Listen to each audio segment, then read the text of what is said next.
ওরা বাবা এরা বয়স্ক মানুষ করে আর দেয় না মানুষ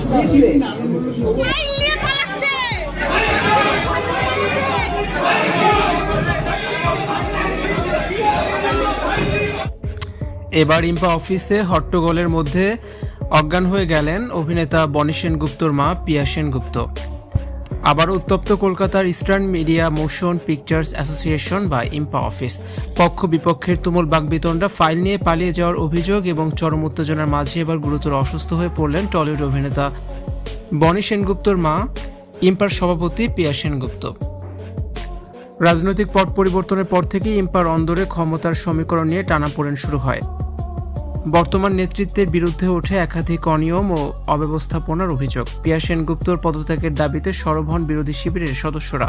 প্রায় প্রতিদিনই দফায় দফায় ইম্পা অফিসে বিক্ষোভ ও আন্দোলন চলছে। তবে সব চাপ ও বিরোধিতা সামলে নিজের অবস্থানে অনড় থেকেছেন পিয়া। তিনি এখনও বহাল তবিয়তে নিজের দায়িত্ব সামলাচ্ছেন, যা নিয়ে প্রায় প্রতিদিনই কোনো না কোনো ইস্যুতে ইম্পা কার্যালয়ে উত্তেজনা লেগে রয়েছে। আজকের ঝামেলার মূল কেন্দ্রবিন্দুতে ছিল সংগঠনের একটি গুরুত্বপূর্ণ ফাইল। বিরোধী পক্ষের অভিযোগ, পিয়া সেনগুপ্ত সেই ফাইলটি নিয়ে শটান অফিস থেকে পালিয়ে যাওয়ার চেষ্টা করছিলেন। ভিডিওতে দেখা যায় পিয়া সেনগুপ্ত একটি হলুদ ফাইল বগলে চেপে দ্রুত সিঁড়ির দিকে এগিয়ে যাচ্ছেন।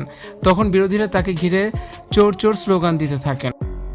এই নজিরবিহীন হুলস্থুল কাণ্ড, ফাইল নিয়ে টানাটানি এবং একের পর এক স্লোগানের মুখে পড়ে প্রচণ্ড মানসিক ও শারীরিক চাপ সহ্য করতে পারেননি ইম্পা সভাপতি। এই চরম উত্তেজনার মাঝেই হঠাৎ তিনি গুরুতর অসুস্থ বোধ করেন এবং সোফায় ঢলে পড়েন। এক পর্যায়ে তিনি অজ্ঞান হয়ে পড়লে উপস্থিত বাকি সদস্যরা তড়িঘড়ি করে তার চোখে মুখে জল দিয়ে প্রাথমিক চিকিৎসার ব্যবস্থা করেন। একদিকে বিরোধী পক্ষ সেখানে ফাইল চুরির অভিযোগে সরব, অন্যদিকে বর্তমান নেতৃত্ব ইম্পার বর্তমান সভাপতি পিয়া চক্রবর্তীও চক্রান্ত বলেই দাবি করছেন।